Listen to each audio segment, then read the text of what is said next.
Suntem în direct, discutăm despre noul cod rutier, ce aduce bun, ce aduce rău. Invitatul meu este domnul avocat Lucian Gheorghe, partener și fondator al JGV sau JGV și asociații. Bună seara! Bună seara! Ce avem cu codul ăsta? E gata, e aprobat de guvern, nu? E transmis? În ce fază se află?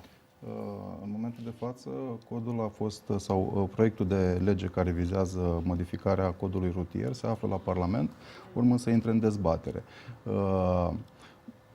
Probabil că datorită efectelor foarte energice pe care le are în materia amenzilor contravenționale, dar și altor tipuri de sancțiuni, bănuiesc că guvernul a vrut să-l treacă prin Parlament pentru o dezbatere mai bună și pentru o legitimitate mai Știu, dar vor avea, solidă. acum sincer vă întreb, vor avea curaj parlamentarii să-l dezbată în public, având în vedere că vorbim de niște amenzi foarte mari. Vin un an electoral. Părerea mea este că se impune. Părerea mea este că se impune, având în vedere că în momentul de față cazuistica în România pe accidente rutiere grave este într-adevăr îngrijorătoare. Și cu aceste amenzi sau cu niște amenzi, știu eu, diminuate cumva, cum să spun eu, modificarea codului rutier în sensul înăspririi acestuia și a descurajării indisciplinei pe șoselele din România chiar se impune în acest moment. Deci, câștigul pentru acest nou cod rutier este în zona asta, accidentelor cu victime. Că se năspresc foarte tare sancțiunile, nu? Da, pentru Dați-mi câteva exemple, nu știu, alcoolemie. Pentru că, din ce am observat, în proiectul de modificare a codului rutier sunt mult mai dur tratate conducerea sub influența băuturilor alcoolice, condusul cu viteză excesivă și alte cauze, agresivitatea în trafic și alte cauze, eludarea plății sancțiunilor contravenționale și alte cauze care duc la creșterea numărului de accidente cu adevărat grave în care avem persoane decedate sau persoane care suferă răni foarte grave. Bun, dar ideea e să faci o distinție. Eu, de exemplu, am văzut în Franța, am văzut în Germania. Acolo se face o distinție foarte clară între, dau un exemplu, viteza, da? În Germania. Dacă mergi cu viteză și n-ai produs niciun incident, da? Nu ești taxat foarte dur. În Franța, ai băut un pahar de vin, cum zicea premierul, că acum e voie și în România. Din moment ce n-ai produs, că francezii nu prea beau apă la prânz. Deocamdată nu avem voie. Nu avem voie, dar zic, francezii la prânz nu beau apă, ei beau un pahar de vin roșu, da?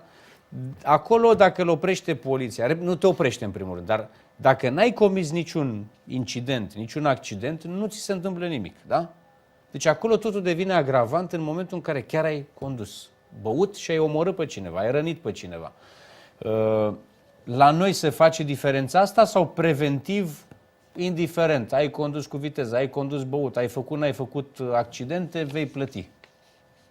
Ați văzut vreo nuanță introdusă în nou cod?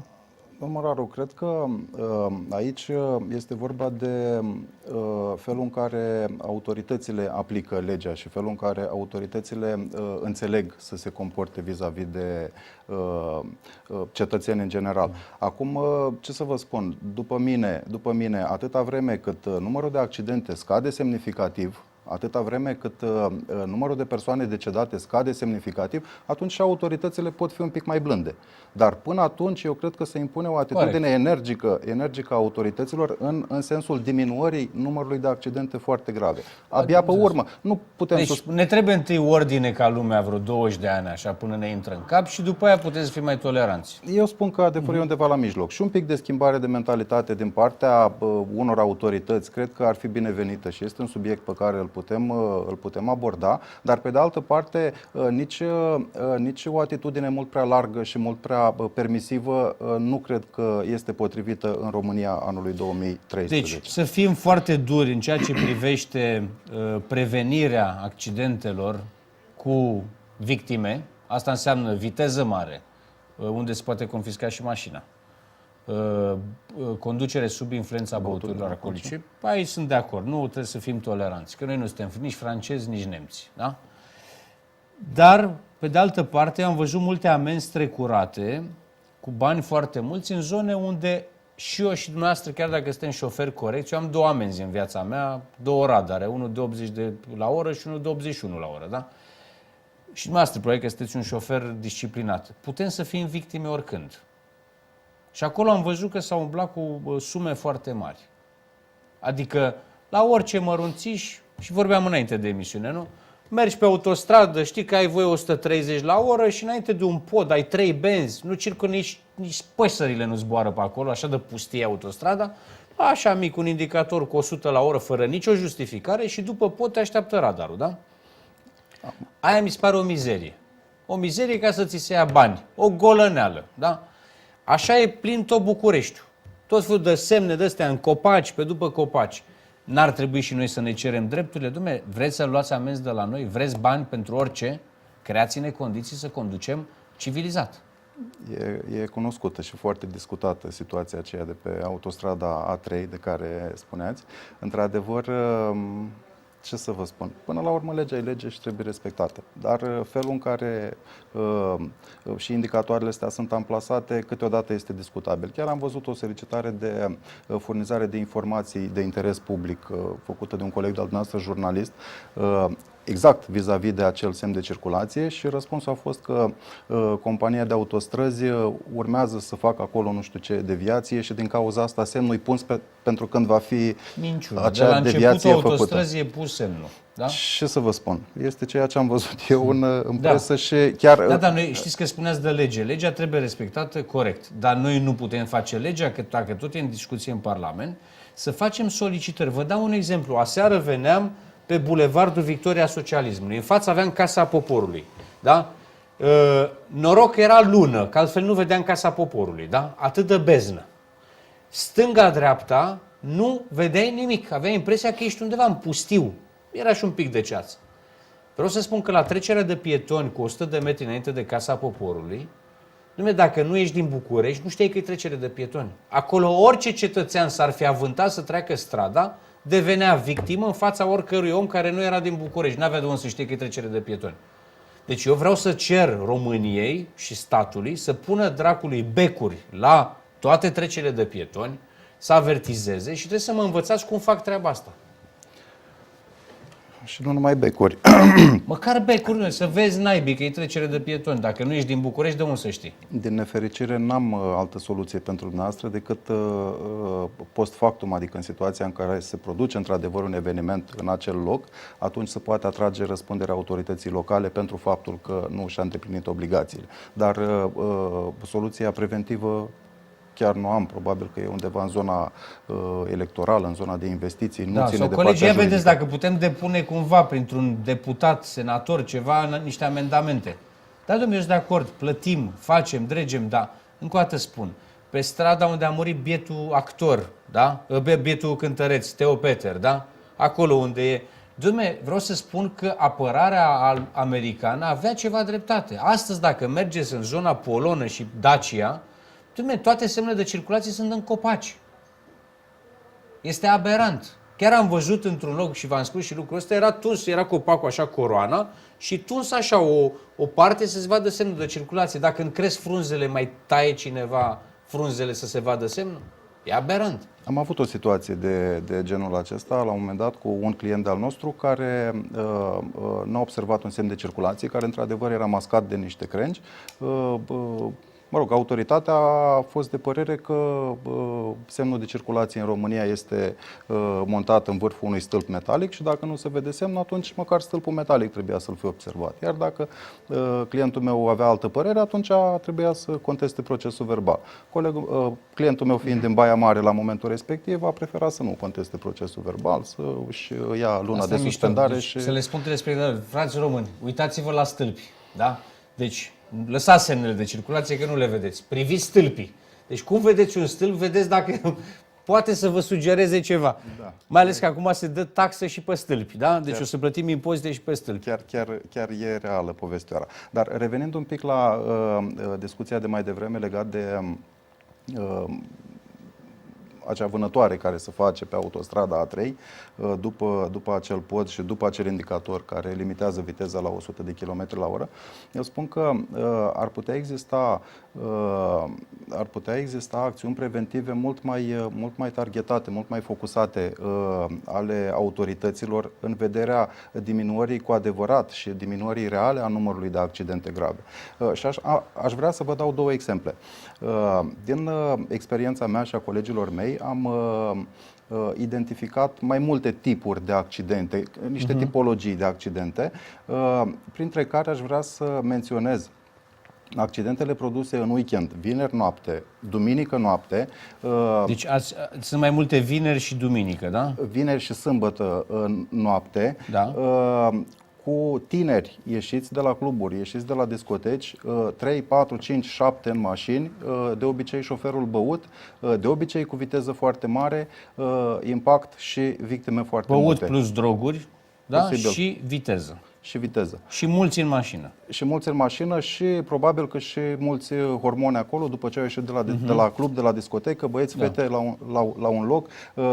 De obicei șoferi începători, de obicei tineri care nu au de mult permis de conducere. Macio de ăștia de 20 de ani. Cam așa ceva. Eu cred că și nu neapărat în orașe mari. Nu neapărat în orașe mari. Vorbesc de orașe mici, vorbesc de cluburi și discoteci care se află chiar în mediul rural. Eu cred că poliția rurală, dacă seara de vineri, seara preventiv, de sâmbătă, ar face un pic, în loc să stea, știu eu, sâmbătă la prânz când îi pustie șoseaua, să stea la vânătoare la linia continuă, așa cum spuneți noastră. Dacă ar sta și ar face o pândă acolo la cluburi, cred că beneficiul ar fi mult mai mare pentru societate în ansamblu, pentru acei copii și pentru acei părinți care rămân. Foarte bună propunerea. Să știți că pe asta am reținut-o și așa mâine am zis că vorbesc cu șefii poliției. Le spun propunerea asta. Da, asta mi se pare senzațional. O să stea la ciupeală, la o șpăguță, la ceva acolo, da? Trebuie să stea în preajma acestor zone de unde se pleacă de obicei către moarte. Da? Că se știu, clar. Exact. Da? Și un alt tip de eveniment rutier foarte frecvent și chiar l-am urmărit în presă în ultima vreme, este acel eveniment rutier petrecut noaptea, tot așa pe drumurile naționale cu circulație mare în mediul rural, acolo unde pietoni sau căruțași sunt accidentați grav sau mortal datorită faptului că nu poartă veste reflectorizantă. Nici căruța n-are însemne, nici... Nu mai vorbim. Și nu vi s-a întâmplat să vă apară așa brusc în noapte o căruță în față cu... Tuturor ne s-a întâmplat. După părerea mea, de asemenea, poliția rurală ar putea să aibă un rol extraordinar în prevenirea unor asemenea evenimente. Cât de mult se întâmplă în preajma polițiilor rurale accidente? Așa, de ce cazuistică aveți? Că e interesant că ați pronunțat de 3 ori poliția rurală. Se întâmplă atât de multe accidente? Poliția rurală, mă scuzați că vă întrerup, poliția rurală, am pomenit de poliția rurală pentru că ea este apropiată de comunitate. Ea îl știe și pe Gheorghe și pe Ion, care iese seara de la cârciumă la ora 9:30 când se închide cârciuma și pleacă acasă fără vestă reflectorizantă. Asta vreau să vă întreb. De la număr de accidente aveți o statistică? De nefericire n-am o statistică, dar aș putea să fac o statistică și să vă furnizez, dar sunt foarte multe. Asta zic, că uite, nu m-am gândit la treaba asta, că s-ar putea ca multe să fie exact în zona rurală. Probabil și din experiența noastră de conducător auto ați observat că pe timp de noapte, pietonii care circulă pe partea carosabilă sau pe acostament, imediat apropierea părții carosabile, îmbrăcați mai ales în haine de culoare închisă, sunt foarte greu de observat. Zici că sunt toți sinucigași, donatori, așa le spun eu. Se îmbracă toți în negru. Da. Pe când mai mult ca sigur că ați observat și unii care, nu mă refer la cei care poartă vestă, deși dintre pietoni foarte puțin poartă vestă reflectorizantă. Nu, bicicliștii au început să mai poarte. Bicicliștii și mai există încălțăminte sau geci care au fel de accesorii din astea reflectorizante pe ele. Și poate ați observat că circulând și văzând în depărtare ceva care se mișcă, imediat v-a atras atenția. Chipuiți-vă că ar fi vorba de o vestă reflectorizantă, cum au polițiștii, cum au lucrătorii de la drumuri, care într-adevăr se vede de la 200-300 de metri. Atunci ai posibilitatea să-l ocolești. Nu mai vorbesc de situația în care din sens invers vine o mașină cu faza de drum sau faza de întâlnire mai bine sau mai puțin bine reglată și care te orbește și care te împiedică să vezi ce se întâmplă. Nu mai spun de faptul că sunt o mulțime, cum spuneați dumneavoastră un pic mai devreme, sunt o mulțime de drumuri care chiar nu au trotuar. Pietonii sunt obligați să circule ori pe carosabil, ori pe acostament. Bun, care sunt amenziile, la ce sume ajung cele mai mari amenzi în noul cod, în noile Noul cod propuneri? rutier auzisem de 16.000 de lei, dar probabil că discutăm de aceleași amenzi care pot fi achitate în 48 de ore, jumătate din minim. Adică ele ar putea fi mult diminuate față de acest quantum, dar E ceva exagerat pentru că oamenii s-au speriat, zic, mamă, ăștia vor să ne ia pielea de pe noi. Deși, repet, eu cred că niște amenzi mari vor face ordine puțin în trafic. Dar e undeva unde chiar sunt exagerate ca pentru pedepsele pentru care se dau? în opinia mea, cuantumul acestora este justificat în actuala situație din România. Vorbim de situația accidentelor rutiere foarte grave. Este justificat. Bineînțeles că în urma aplicării acestor sancțiuni probabil se vor face niște studii de impact, vor apărea niște cazuri sociale și ele pot fi modificate. Bun, eu de asta spun, deci ca să mă înțeleagă lumea, sunt ok cu aceste amenzi foarte mari, dar pe de altă parte vreau să avem și noi drepturi mai multe. Adică în momentul în care mă ia polițistul că imediat după curbă mi-a pus un indicator de 20 la oră, ăla e de contestat. Adică trebuie să avem și noi dreptul să spunem, stai frate, pe ce chestie ai pus după colț, de nici n-a pus să frânezi, indicator. Așa este. Sibiu, Brașov, vă dau exemple. Sunt două localități unde sunt indicatoare după colț. Curbă 90 de grade. Nu le vede nici... Deci dacă nu ești din județ sau nu circul des pe acolo, nu le știi. Cum facem? Așa nu este. semnăm procesul verbal? Ce ne sfătuiți? Când eu constat că e clar o capcană pusă de poliție. În general, în contestația procesului verbal se poate administra și proba cu expertiza. Sincer să fiu, foarte rar am întâlnit în practică asemenea situații. Dar, teoretic, expertul poate să relateze judecătorului dacă acel semn este corect amplasat sau nu și dacă conducătorul auto are viteză de reacție și poate să-l observe și să-l respecte. Adică nu, atenție, eu știu de la polițiști, adică eu sunt prieten foarte bun cu polițiștii și ei mi-au spus, e pusă, noi ne facem datoria, ei sunt niște soldăței acolo. Dar până și polițiștii știu clar că sunt semne capcană. Eu am întâlnit o altă situație similară celei relatate de dumneavoastră, în care niște semne din acelea care se refereau la lucrările care s-au executat pe o anumită porțiune de drum național, foarte circulate de altfel, n-au mai fost ridicate. Și era o adevărată vânătoare pe acea porțiune, pentru că șoferii circulau cu 80 la oră și limita maximă de viteză era 30 la oră. Acum, ce să vă spun? Astea nu știu dacă sunt neapărat intenționate. Nu, dar ce mă sfătuiți dacă mi se întâmplă treaba asta? Știu, e un drum tot între Brașov-București, unde există aceste semne de 2 ani. Da? Șantier, lucru, cine circulă de știe că acolo s-a terminat de mult lucrarea. Da? În curând încep următoarele lucrări, probabil că de-aia le-au lăsat. Și tot așa, restricții aberante, 30 la oră, da? Da? E clar, lumea vede drumul bun, circulă, nu ține nimeni cont. Poliția spune, dom'le, e un semn, trebuie să ții cont, dar e un semn aberant. Eu vă sfătuiesc să le respectați. Nu, dar ideea este așa, eu în momentul ăla semnez sau nu semnez procesul verbal al polițistului? Ca avocat ce mă sfătuiți? Cel mai corect ar fi Repete, am semnat tot ce mi-au dat până acum, două hârtii. Dar acum, în situația următoare, ce fac? Cel mai corect ar fi să respectați indicația sau semnificația indicatoarelor rutiere. Dacă totuși s-a întâmplat să încălcați o astfel de semnificație, procesul verbal are jos, în partea de jos a formularului, o rubrică de mențiuni sau obiecțiuni pe care conducătorul auto sau contravenientul le poate formula. Și acolo va trebui să explicați de ce, în opinia dumneavoastră... Nu vreau să semnez, să zicem, procesul verbal. Nu, corect este să semnați procesul verbal. Dacă în cuprinsul lui nu sunt înscrise fapte neconforme cu realitatea. Deci înțeles. Da. Dacă faptele sunt conforme cu Chiar realitatea. dacă semnul e aberant, eu spun, da, dumne, semnez, dar obiecția mea este că... Obiecțiunea mea este că acest Exact. semn nu, cum să spunem, și nu neapărat că nu este justificat, pentru că nu suntem noi, conducătorii auto, chemați să apreciem dacă un semn de circulație este justificat, amplasat sau nu. Nu neapărat că nu este justificat, că nu putea fi observat în timp, util sau știu eu, nu puteam să-l respect sau chiar nu puteam să-l respect. Adică exact motivul real pentru care considerați că nu ați greșit foarte tare. Dar, repet, semnele de circulație, și am avut și eu de multe ori, din experiența mea de șofer de data asta, am avut și eu de multe ori ocazia să constat că, deși la prima vedere nu intuiam utilitatea unei anume indicații în circulația rutieră, ulterior, dând filmul înapoi, mi-am dat seama că trebuie respectate. Și toate liniile continue și limitările de viteză în general. Vorbim de și asta. așa mai V-am departe. spus, capcanele pe care le-am întâlnit ca șofer sunt indicatoarele după colț, pe care nu ai cum să le... Am făcut la un dat, m-am enervat, că m-a oprit un polițist și zice, dom'le, ați cam călcat-o.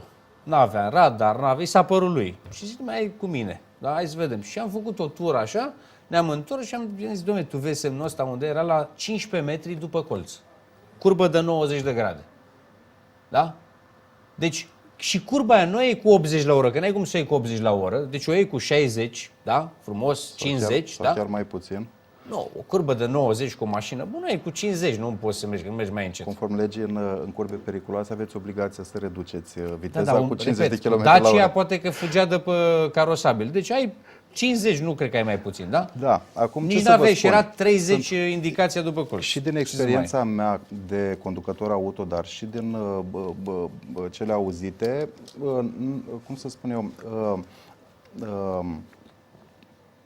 am constatat că tipul acesta de șicane s-au rărit foarte, foarte mult, cel puțin la noi. Știm că la un moment dat existau tot felul de acuzații și păreri că te oprește și te controlează până îți găsește ceva. Înainte de Sibiu, mergi Brașov, Exact. Sibiu, înainte de Sibiu, e o asemenea capcană. Când te întorci înapoi spre Brașov, iar e o capcană nu știu unde. Adică astea sunt clare, le știu. Acolo și stă poliția. Cine merge des, cum merg eu prin zone pe acolo, știu clar unde stau băieții, că îi cunosc. Da. Ce mai aveți? Ce observații? Foarte interesant este faptul că acest cod rutier se dorește a fi modificat, de fapt, într-un fel justificat. După perioada 2008, 2009, 2010, în care numărul de accidente rutiere a crescut foarte mult în România. Și mă refer la accidente rutiere grave, nu mă refer niciodată la tamponări sau știu eu, un far spart, un far fisurat sau un spoiler. Aș pune, pe de o parte, modificarea codului rutier și pe seama îngrijorării guvernanților, a legiuitorului față de această situație, dar aș pune modificarea codului rutier și înăsprirea amenzilor și pe seama lobby-ului asigurătorilor în scopul diminuării daunalității pe șosele. Știu că în țările civilizate societățile de asigurări au rolul acesta de a regla întotdeauna daunalitatea. Știu când povestea cineva, de exemplu, că în Anglia, dacă vrei să-ți faci o asigurare de locuință, vine inspectorul de daună și dacă ai frigiderul pe hol, pe unde ar trebui să fugi în caz de incendiu, atunci Îți taie din punctaj sau îți crește exact, ori suma, te pune da. să muți frigiderul, ori dacă tu vrei să lași frigiderul acolo, atunci îți crește prima de asigurare. Deci asigurările au și rolul de a scădea daunalitatea, de a controla, de a ține sub control daunalitatea. Părerea mea este că codul rutier actual și este foarte bine că este așa. Și este foarte bine că este așa. Pentru că asigurătorii au tot interesul să-și scadă daunalitatea, să plătească din ce în ce mai puține despăgubiri și interesul lor converge, este convergent cu interesul nostru al tuturor, cu interesul general de a se produce din ce în ce mai puține evenimente grave pe șoselele din România. Și că au plătit o grămadă de bani. Că știu că la casco poți să plătești mult ca și asigurator. Din câte știu, au existat daune pe polițe casco care au depășit $100.000. Bineînțeles că există mașini mai scumpe de $100.000. Nu, dar zic, dacă e și cu victimă, nu? Cum e? Știu că tot casco poate să plătească și victimelor sau familiilor victimelor. Nu, în general, daunele datorate vătămărilor corporale sau deceselor se plătesc pe polița de răspundere civilă auto. Sau pe polița, RCA. ok, da. Bun, suntem la final, avem presa locală. Panduru zice așa: lecție de fraudare a votului predată de USL în Gorj. Foarte tare. Botoșăneanu: răzbunări cu daune de peste 1,5 miliarde. Fostă candidată la primărie, ejectată de un primar cu apucături de cowboy și execuția contra candidatului din opoziție. Mamă, ci la primăria Manoleasa, cică. Tare de tot. News Arad. Apropo, mâine seară o să fim la Arad, într-o transmisiune directă. Arădeni, țineți-vă bine că venim. News Arad. Cel mai mare spital din județul Arad a rămas fără fonduri pentru salarii. Ce ne așteptăm? Da, deci îi rog pe toți arădenii care au probleme, instituții, să ne caute mâine în Arad. Vom anunța din timp transmisiunea în direct pe care o să o avem. Ne puteți contacta acolo. Evenimentul regional al Moldovei. Proiect imobiliar de 1,7 milioane de euro demarat în Copou. Uite că mai sunt nebuni care investesc în România. Ăștia n-au auzit de exproprieri. Da, și de criză. Universul Argeșan. Piteștiu, singurul oraș din România care candidează la titlul de capitala verde a Europei 2016. Eu știu că în Argeș s-au tăiat nu știu câte de hectare de pădure și nu știe nimeni. Interesant. De unde atâta capitală verde? Apropo de Alba Iulia, că Alba Iulia este orașul, deși are vreo 60 ceva de mii de locuitori, interesant, este orașul cu unul din cele mai bune scoruri ca bonitate de oraș. Foarte interesant. Și bravo primarului, nu știu cine e primar acolo, dar bravo lui. Mesagerul de Covasna, primarul comunei Belin, Sico Imre, a fost arestat preventiv pentru 29 de zile. De ce? Pentru ultraj. Curierul de Vâlcea, Vuza sună asaltul asupra Old Kim, interesant. Vuza are compania care a participat atunci la licitație, dar nu s-a calificat. Ștefan Vuza, parcă îl cheamă, da? Dar deține pachetul majoritar al unei societăți din Onești, Kim Complex Borzești. Interesant. Ziarul Unirea din Alba Iulia, protest cu colinde la Câmpeni împotriva proiectului minier de la Roșia Montana, am văzut și noi. Da, peste 200 de moți au îndurat și azi frigul pentru a protesta, spune Unirea, ziarul Unirea. Obiectiv Vocea Brăilei, senatorul Mihai Dănuț, dator la întreținere. Cum de un senator? Cum, domnul senator, plătiți, domnule, întreținerea, domnule. Replica de Constanța. Ministerul Economiei, raiul bugetarilor de lux. Un consilier are salariu de $8.600 pe lună. Tribuna de Sibiu. Poștașul sună întotdeauna de 2 ori, dar nu în județul Sibiu. Cel puțin 10.000 de oameni au rămas în ultimele luni fără oficii poștale și fără poștaș. Gazeta de Sud. Tribunalul și Curtea de Apel, clienții lui Condescu la hotelul Mina. Mare meci acolo în Oltenia, supărați mulți pe Condescu. Sunt curios dacă va câștiga meciul cu ăștia care vor să ia gâtul. Am primit DVD-ul Moartea Ceaușeștilor, un film de Radu Gabra, scenariul Grigore Cartianu, 3 zile până la Crăciun. E de văzut. Da? Joi, nu? Joi va fi joia asta, colegii? Da, joi asta pândiți ziarul Adevărul, care se va distribui la pachet cu acest DVD. Vă mulțumesc, domnul avocat. Vă mulțumesc și eu. Vă fac cadou acest film. E de văzut și de povestit prietenilor, rudelor. E un film foarte bun. Vă mulțumesc. Să fiți iubiți. Ne vedem mâine seară în direct de la Arad, într-o ediție specială. Până atunci, vă las cu Grigore Cartianu, Cronica de Noapte, și Alexa, Midnight Blogger.